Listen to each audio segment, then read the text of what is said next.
মুক্তিযুদ্ধের ইতিহাস স্বাধীনতার অব্যবহিত পর থেকেই বিতর্কিত করা হয়েছে। প্রকৃত তথ্য জনগণকে জানতে দেওয়া হয় নাই।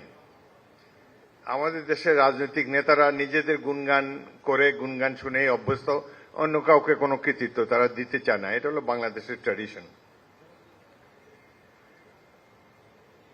1971 মার্চে যে সিচুয়েশন ছিল, নির্বাচনে ম্যান্ডেট ছিল 6 পয়েন্ট। বাংলাদেশের জনগণ ভোট দিয়েছিল রাজনৈতিক দল আওয়ামী লীগকে, যাতে সংখ্যাগরিষ্ঠ হিসাবে আমাদের ভোটের মর্যাদা থাকে, আমাদের দেশেরই একজন নেতা প্রধানমন্ত্রী হবেন এবং পাকিস্তানের কাঠামোতে স্বায়ত্ত শাসন অর্জিত হবে।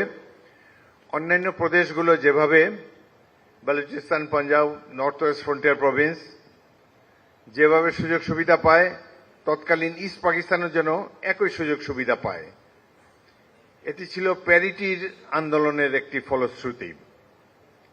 সেজন্যই নির্বাচনে ভূমিধস বিজয় অর্জন করেছিল তৎকালীন দল আওয়ামী লীগ। স্বাধীনতার কথা তখনও বাঙালিরা উচ্চারণ করেনি।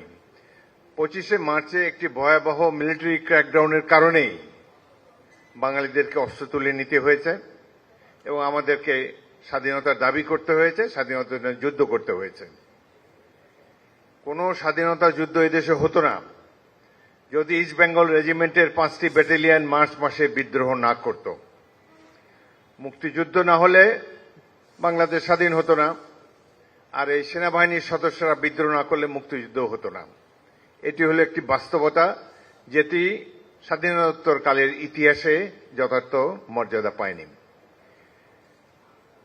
5টি ক্যান্টনমেন্টে যশোরে 1 ইস্ট বেঙ্গল, জয়দেবপুরে 2nd ইস্ট বেঙ্গল, সৈয়দপুরে 3rd ইস্ট বেঙ্গল, কুমিল্লাতে 4th ইস্ট বেঙ্গল এবং 8ম ইস্ট বেঙ্গল চট্টগ্রাম ক্যান্টনমেন্টে বিদ্রোহ করে পাক বাহিনীর বিরুদ্ধে প্রতিরোধ যুদ্ধে অবতীর্ণ হয়।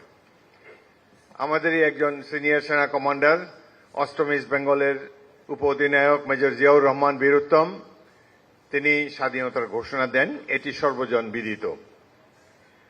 এই স্বাধীনতা ঘোষণাতে আমরা সবাই অনুপ্রাণিত হয়েছি, দেশবাসী উজ্জীবিত হয়েছে, অনুপ্রাণিত হয়েছে। হাজার হাজার লাখো ছাত্ররা দৌড়ে এসে আমাদের কাছে বলে, স্যার অস্ত্র দেন, যুদ্ধ করব। অদ্ভুত এক বাঙালি তরুণদেরকে আমরা দেখেছি 1971 সালে, যারা না দেখেছেন কল্পনাও করতে পারবেন না। লুঙ্গি পরা, গেঞ্জি গায়ে, খালি পায়ে, ভেত বাঙালি, স্কুলে 9-10-এ পড়ে, গ্রামের স্কুলে, জীবনে একটা রাইফেল স্পর্শ করে দেখেনি। তারা ঘর বাড়ি ছেড়ে বাবা মার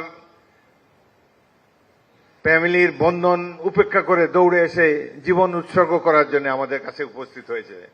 বলে, স্যার অস্ত্র দেন, ট্রেনিং দেন, যুদ্ধ করব। অদ্ভুত এক জাতির দেখা পেয়েছিলাম সেদিন। এটি যারা না দেখেছে কল্পনাও করতে পারে না। আমাদেরকে পাকিস্তানিরা ছোট করে দেখতো যে এরা তো মাছলি খায়, নন মার্শাল রেস। তো 9 মাসের যুদ্ধে বাঙালি প্রমাণ দিয়েছে বাঙালি বীরের জাতি।